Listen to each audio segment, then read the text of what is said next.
Video.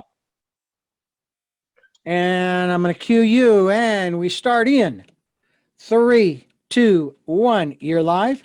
Hello, hello, hello, Santa Barbara. It's your chantress of everything valuable and beautiful, Elizabeth Stewart. And I have just the coolest show, and I'm so excited that I'm joined by so many young, talented performers. Deborah Bertling and I have been emailing back and forth, and Deborah will tell you a little bit about her role in this whole production. But she brought to my attention that there was an award ceremony by the foundation, and they were giving awards to young, very talented musicians. And I asked her more about it, and she sent me a video of the award ceremony, and I watched it last night. And I was, Richard, you know, I tell you, Richard, we're too old to understand that these are such young people, and yet their talent is incredible, and the way they interpret and feel the music is so mature and so amazing. You know, it's like, okay, the emotional register of these people that are going to speak to us today is incredible, and their performance ability incredible as well. And so I asked Deborah if she would introduce our musicians to us and then tell us a little bit about the event and the foundation and all the good work that she does. So Deborah Bertling, are you there? I'm here. Thank you, Elizabeth. Thank you so much for having us on. I am president of Performing Arts Scholarship Foundation and have been doing this since 2004. The founder, Mrs. Lincoln Deller, passed away in 2003, and she wanted this foundation to live on after her, and so I was the next in line to take over for her. And I'm really happy to say we've expanded, we've grown a lot, we've done some exciting things in the last 18 years that I've been at the helm, and I have a wonderful board of directors that helps with all of that. But we just had our annual competition Sunday, the 24th of April, and we awarded, well, we being the judges, chose the finalists that you see here today, and some others who unfortunately were unable to make it. Weekdays are hard for students. Some of them have tests and other things going on, but we have today our first prize winner in the adult instrumental division, Boyan Lee. And she is a pianist from UCSB. She's from the studio of Dr. Charles Ash. And she has been working very hard for over a decade with her schooling. She is now completing her doctorate of music. And we're so excited for her as she's launching her career.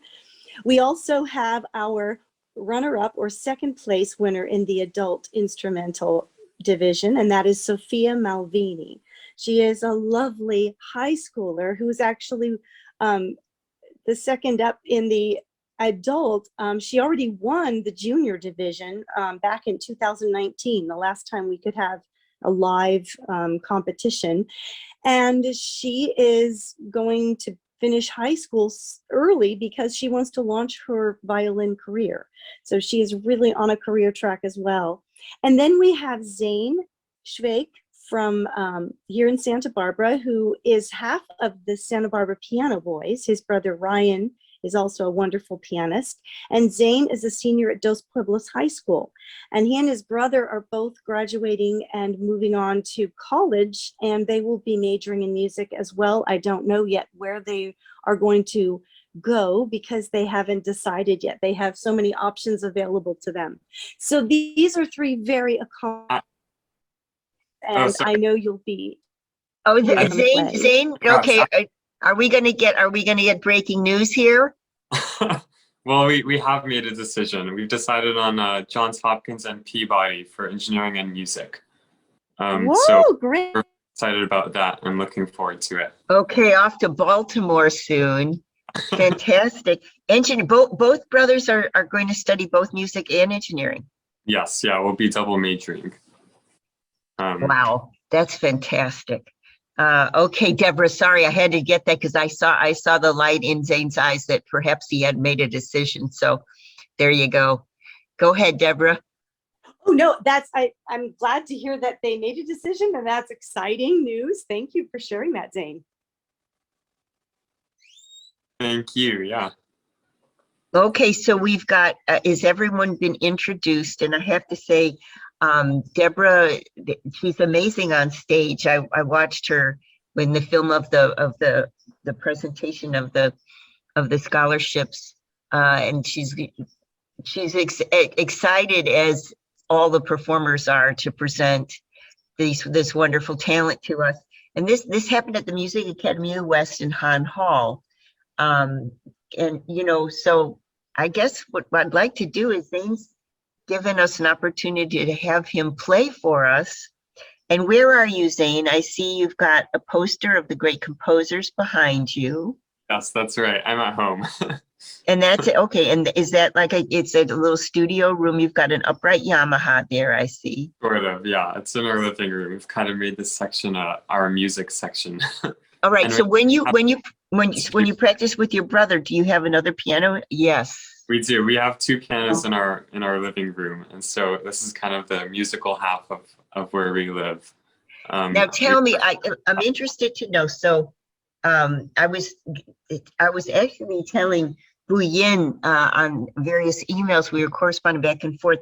So my mom is like you apparently, Zayn, because my mom is this really great mathematician, but she was also the first, she's a pianist. She's a pianist until she was 90 something years old. Now her hands are not good enough to play anymore. She's 95, but she played up to into her 90s, and she was a talented mathematician and talented musician. And she also had perfect pitch. And so what would happen would be she would get very annoyed at me because I'm like the other side of the mind, you know, the poetry side. And so she'd get very annoyed with me because I couldn't hear. Well, I'm going to tell you guys I'm a dinosaur. We had these things called alarm clocks at one time. And it was sort of like the typewriter. And you wound it up with the key or with the, you know, a thing in the back. Richard shaking his head, yeah, you remember that. So the alarm goes off because there's a spring inside the alarm clock, and it's tension that produces the sound. And so it would ring. So we need, but as the spring got less tense, it would go down in pitch. So like that. And my mom would go, okay, what note now? What's it now? What's it? I'd be like, Mom, I can't figure that out. But what I'm saying is it's interesting that there's this correlation between, you know, you and your brother and math and music. And I saw that all my life growing up with my mom. And I must say, it was highly annoying in one's mother because I was not of her caliber at all. So anyway, yeah, I get the engineering and music together at Johns Hopkins. That's wonderful. Congratulations many times over. Thank you so much. Yeah. We have a lot of fun performing together and rehearsing together with, I mean, not just together, but also with like different chamber music groups or ensembles or orchestras. So we find it very exciting. Actually, we'll be at the Libero on the 15th, performing the piano Bach concerto.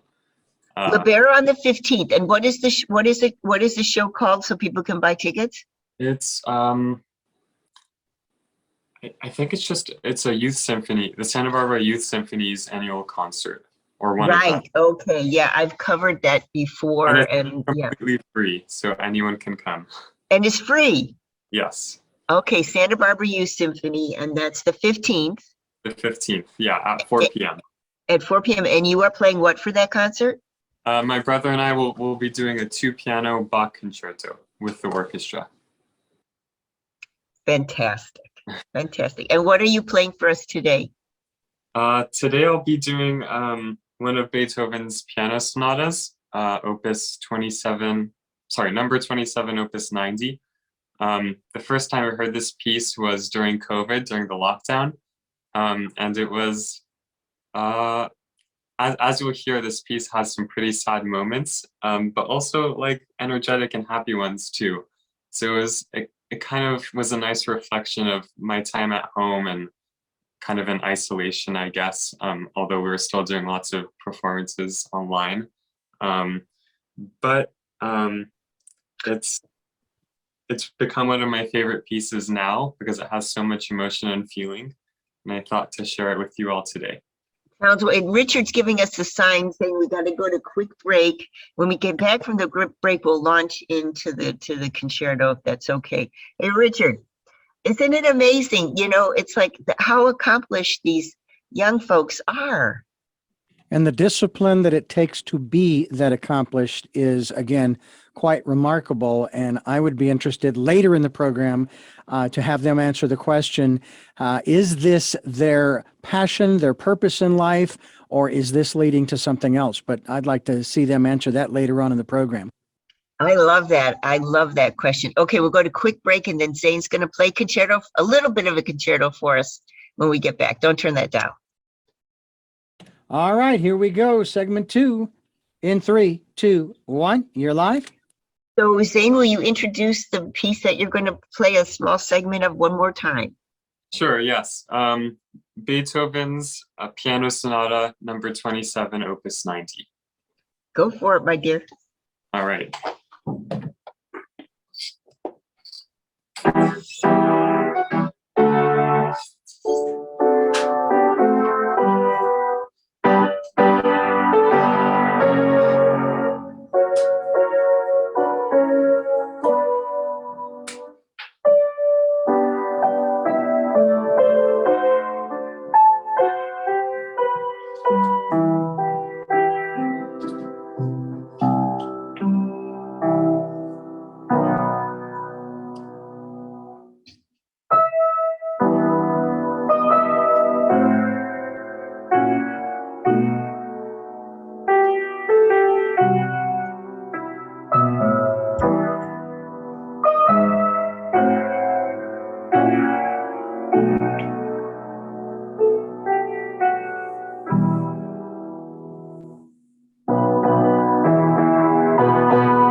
Wonderful. Fantastic. That's just so beautiful. Yes. Oh, yeah. Boyan is applauding from your fellow pianist there. Sophia is applauding. You know what was so interesting, Richard, to me about that was the control and the pacing. I know the piece, and I've heard it performed and some people rush it. This is just beautifully, I think, beautifully paced, beautifully paced. Well, so I think what we'll do is we'll have Sophia Malvini speak a little bit about, of course, this is radio. You can't see what I'm seeing, dear listener, but she's standing in a beautiful room with a sort of a teak divider and houseplants there. And she's got her violin under one arm. And Sophia, are you ready to tell us a little bit about your piece? Yeah, I'm gonna play Paganini Caprice number 13. Come a And little closer to the microphone in your computer. can you hear me? Yeah. Okay. I'm gonna play Paganini Caprice number 13, and it was one of my favorite pieces when I was younger, and I've always wanted to learn it. And just last year, I started working on it, and it was very difficult for me to play, and I could only play it very under tempo. But recently, I've picked it back up again, and I've finally got it up to tempo, and it's a lot better. So yeah, I'm just excited because this was one of my favorite pieces. So I'm excited I can play it. And what do you know about Paganini? He's one of the greatest violinists and composers of all time. And he wrote an amazing violin concerto and his famous 24 caprices, along with many other amazing compositions. I read once that people in his time, in his era, they thought that, he was possessed because he could play so rapidly, and that no human being could possibly do that. So possibly an evil spirit had gotten into him. And then this was sort of also confirmed by the fact that he was kind of a strange looking guy. and he was very active when he performed, so they say. So, Richard's giving us time. We have to go to quick break. Maybe we'll go to quick break now. When we get back, Sophia's going to play Paganini for us. How fantastic. Don't turn that down. Back in a minute.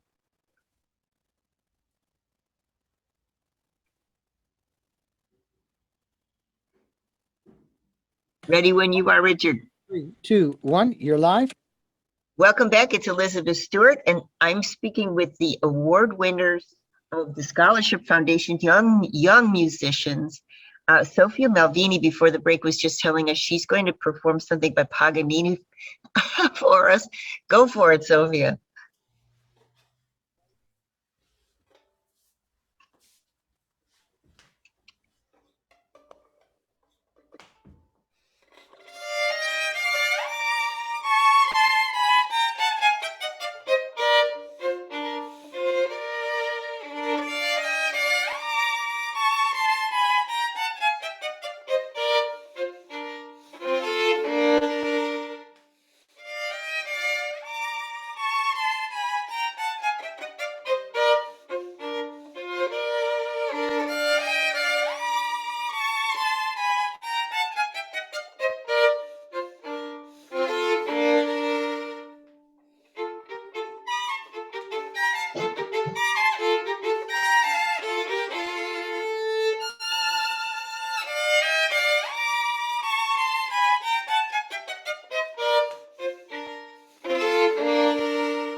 That's fantastic. That's fantastic. It sounds like the violin's crying a little bit, you know, that so cool. So cool. Do you know the year that was written? Do you have any idea? I don't, unfortunately. Right. Okay. Well, we can find that out. And you know, when you said you started to work on this, so it's a piece of some difficulty. What time of day do you practice? Well, usually after school or late at night. It's usually when my main practice session is. How late? I usually start around 10 or 11. And then what time do you go to school? School starts at 8:30, so we usually have to leave by 8. And now you're a senior, understand, right? Yeah, I'm a senior. Okay. And you are leaving school a bit early to start your career going, right? Yeah, yeah. Actually, next year I'm gonna go to San Francisco Conservatory of Music starting in the fall. So yeah. That's excellent. That's wonderful. That's wonderful. Well, I wonder if perhaps we can speak with Boyan. And Boo's actually the eldest of the gang here, besides Richard and me. Of course, nobody's older than us two. But Boyan, tell us a little bit about your background and your performance. I saw the YouTube performance that you sent me, which was beautiful, and you looked beautiful, and the music was wonderful. Thank you. And what I'm interested to know is how you prepare yourself, you know, mentally for a performance of that scale. Thank you, Elizabeth. And thank you, everyone, and having me today. It's my great honor to be here to attend this event. My name is Boyan Lee. I am a Chinese pianist. And thank you for your question, Elizabeth. How do I prepare this mentally?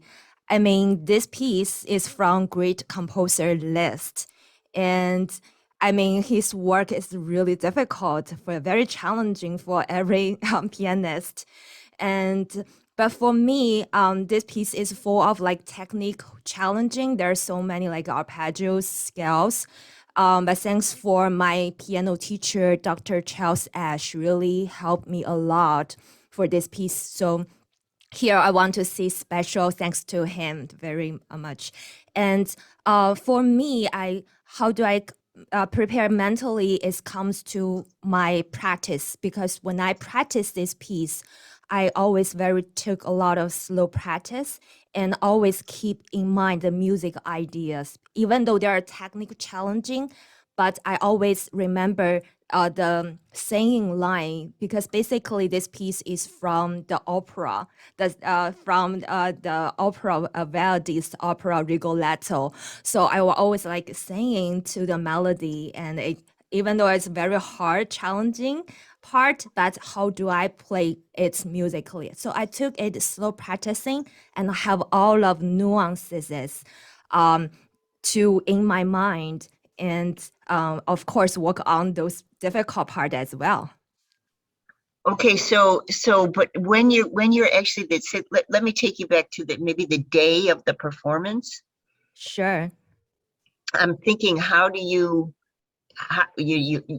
wake up and then you think of what, and how do you get into that space? I'm drawing an analogy because my son, who's in his 30s now, was at Duke, and he was one of their top fencers, and he got to be, I think, 7th in the country in his weapon, they call it. So he fenced, and so he actually competed all over the nation. And before he actually go on, you know, in fencing, there's a strip. Before he went on the strip, he had a certain way of getting into his body and his head. I'm wondering if musicians have the same. Okay, thank you. For me, on the performance day, I just told myself like this is a normal day, but I forced myself not eat too much before performance and took a lot of like rest. And on that day, I already forget this is a competition because people come to your performance, and there are a lot of like wonderful people come to your performance, and I want to like have them, I want to communicate with them by my music. So when I was in the stage, I totally forget, oh, I need to compete, I need to against the others. I want to share the joy of this piece, the great piece from the great composer list. And Rigoletto is a little bit capriccio, like joking. So I want to share the joy with the public and the audience to them. So this one, this is really meaningful for me. And then I feel like I really communicate to the audience and like tell them the stories from the Rigoletto. So what Richard has done is he's taken the performance from YouTube, and I think Richard, have you got that going? Okay, so this is a little bit of Boyan's performance of Rigoletto by Liszt. Let's see what we got, Richard.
Wow, that's fantastic. You know, it's funny. Boyan, your performance there, it made me think of joy, but also a little bit like, okay, I'm happy now, but life is happening too. And it's really deep, you know. I have one Yeah, question it for you is. before Richard's telling us we got to have one question for you. Sure. Dr. Ash is your teacher, your Yes. professor. Mhm. What is the one thing he says to you that you don't like to hear? Oh my God. It's a difficult question for me. I mean, Dr. Ash really influenced me a lot, like from person and to be a good person, also to be an artist and be a teacher. And some he also gave me a very good influence on the musical ideas and a lot of uh, on the technique challenging parts, how to work on that. One thing I don't like, maybe you know what, we have the performance class on every Saturday morning at 9 a.m. So maybe I don't like to hear he saying, okay, come to the class at the Saturday morning in the 9 a.m. But every student have to be there because you need to be like professional pianist. You need have to do the extra dedication to the performance. A little too early to like be Yeah, a, yeah. Saturday morning. Oh, yeah, right. I can Uh, see that. Well, Richard, let's go to quick break. What do you think, Richard? Aren't you blown away? I really am. It's just incredible. I struggled with Ode to Joy in eighth grade on the piano. So for her to play like that, for all three of them to play the way they do, is just it's just wonderful to listen to. When we get back from the break, I want to hear more about the PASF website and how people can actually hear this whole performance, the whole Scholarship Foundation performance from Deborah when we get back from the break. So don't turn that dial. Back in a minute. All right, going on to the Deborah, you still there? I'm here. Okay. So Richard, how much time do we have left?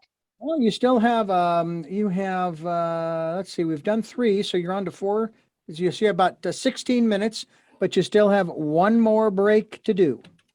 Okay, so maybe what we'll do, Deborah, is tell us a little bit about you were talking earlier about some of the things that you've been able to achieve in the 18 years you've been in charge. Okay. So I'd like to hear about that. I All right. want to hear about the goals of the of PASF. And I want to hear where some of the former winners went on to. Sure. Yes. Okay. All right, here we go. In 3, 2, 1, you're live. Welcome back. It's Elizabeth Stewart. And we just were blown away by Bunyan's performance of Franz Liszt. It's not Capriccio. That's not the right name, although it is Capriccio. But Caprice is a character. Yeah. The name is Rigoletto. the Rigoletto, right? Yeah. So, and I want from Deborah, just to reintroduce, Deborah Bertling is here. She's been for 18 years president of PASF, and they have over the years, I think the organization is almost 30 years old. Deborah, is that right? Well, yes, we're actually in 2024, we'll be coming up on our 40th anniversary. And we're going to be planning a big reunion gala, some kind of event for that year. But in the 18 years that I've been intimately dealing with the running of PASF, we have done some great things in the community. We launched an education outreach grant program, whereby we also grant some organizations here in Santa Barbara money to do music education projects. Groups such as Santa Barbara Youth Symphony, which is a direct feeder into our competition, Santa Barbara Education Foundation to get musical instruments in the hands of children, after school programs. There are about 9 groups here in town that we grant some money to help them with their education outreach. We also launched a junior division. Back in the day, we used to have all of the students. There's no age minimum, but the age maximum is 30. we had all of the students competing against each other.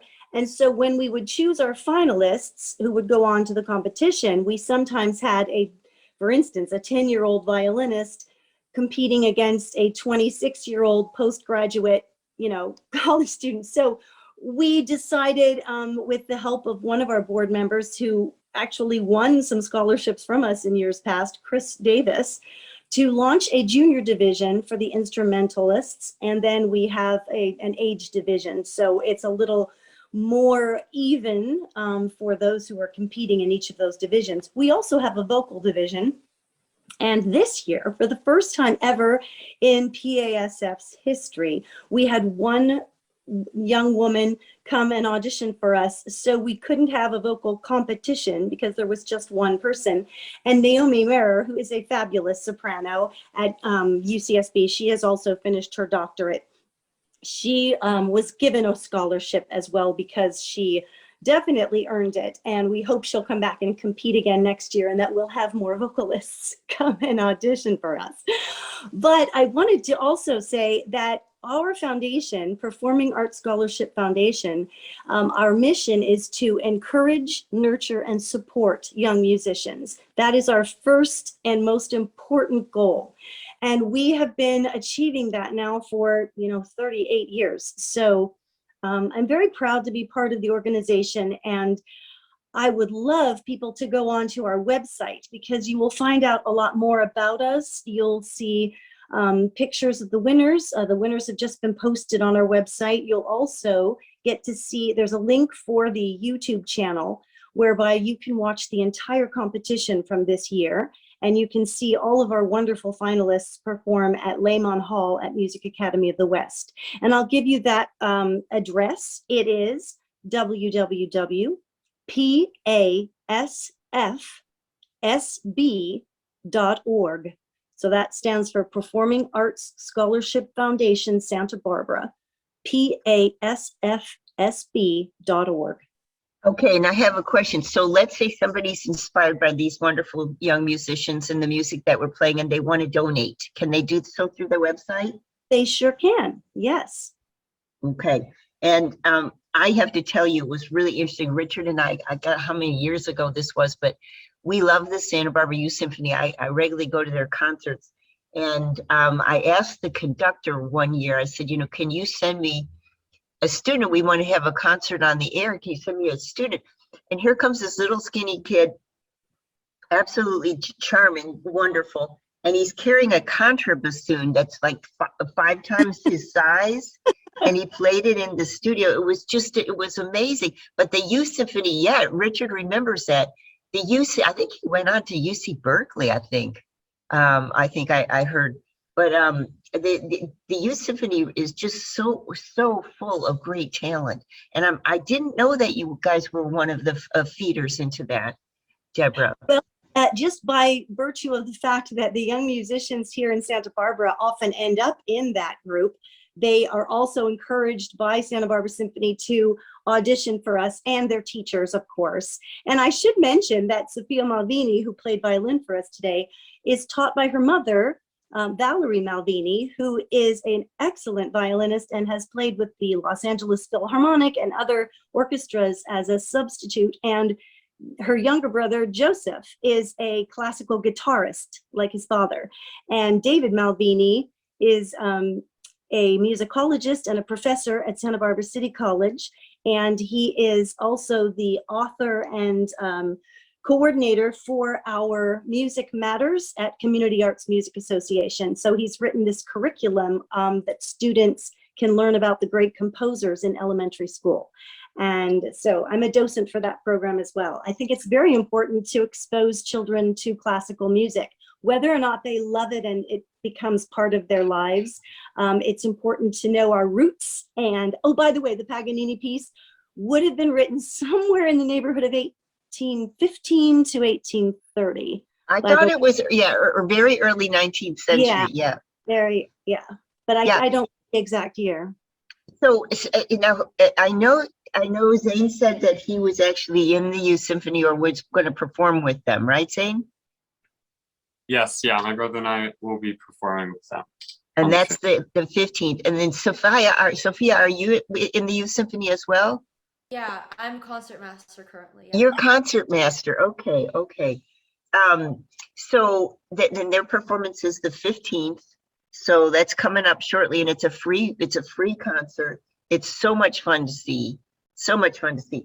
I wanted to know, Sophia, the family you come from is incredibly interesting. All the musicians and musicologists. What I really want to know, I mean, that's impressive, but I want to hear from Zayn and Sophia. Are there any long friendships or even romances that come out of the youth symphony?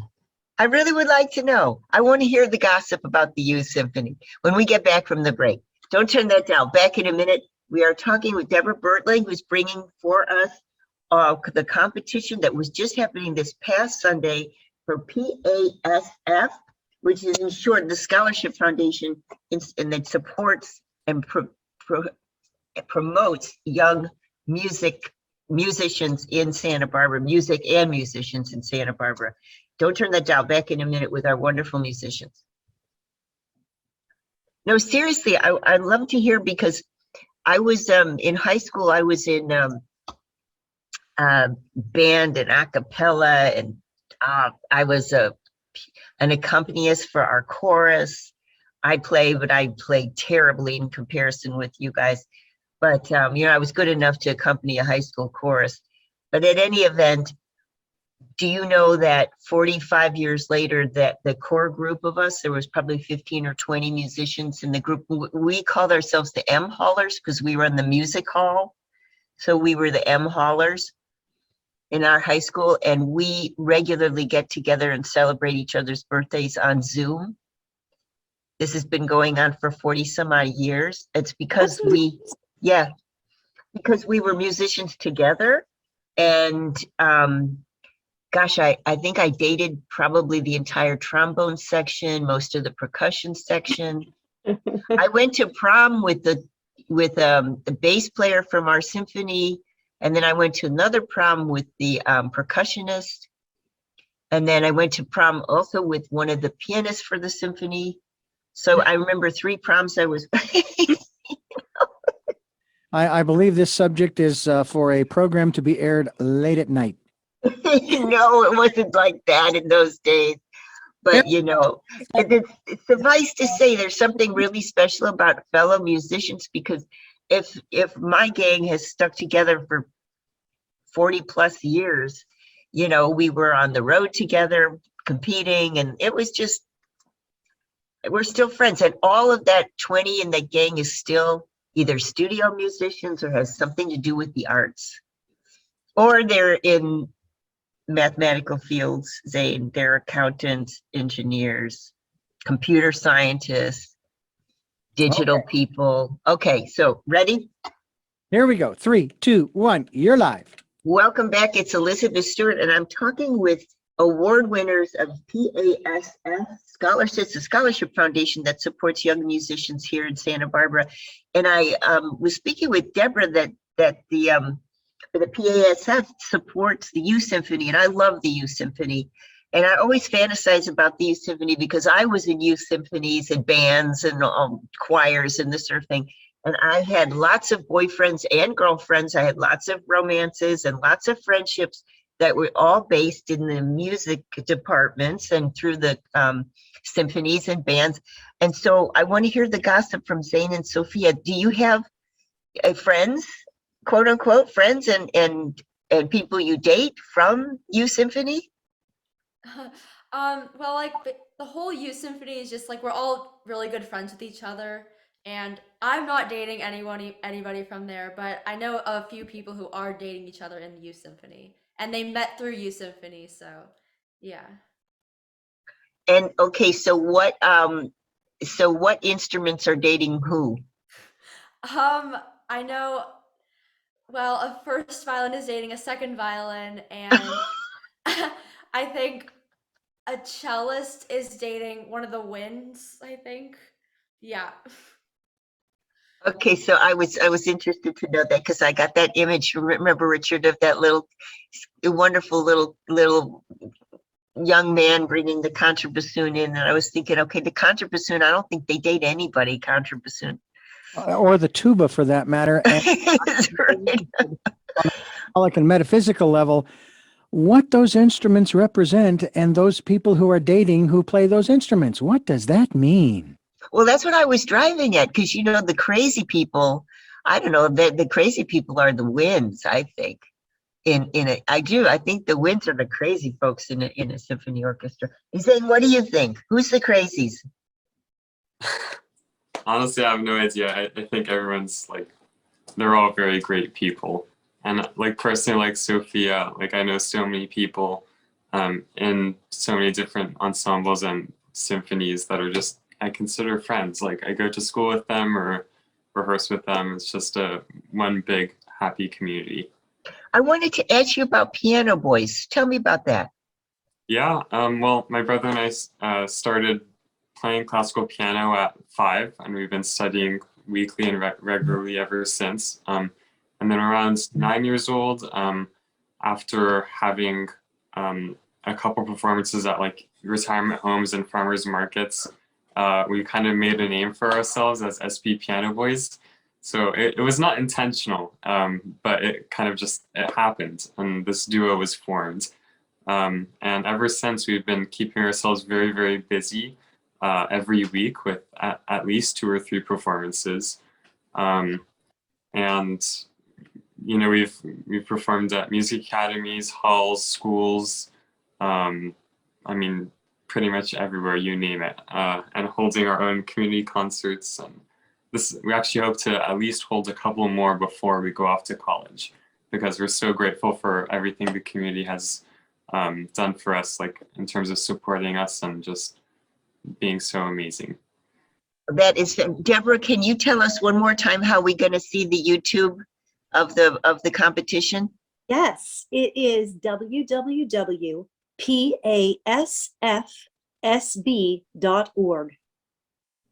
And I have to thank you, Boyan and Zayn and Sophia and Deborah, especially for bringing this to my attention. And I think it's wonderful, and congratulations on your future careers and your future doctorate, Boyan and Johns Hopkins, to Zayn and Sophia for San Francisco Conservatory. All these are just wonderful, wonderful things. And thank you so much for bringing what you bring to life, you guys. Thank you for having us. We really appreciate this opportunity to share the students and their talent with the community. My pleasure. Richard's too. I know I speak for him. Bye, guys. Thank you so much. Bye, thank you. Bye. Say. Thank you. All right, we're clear. Thank you.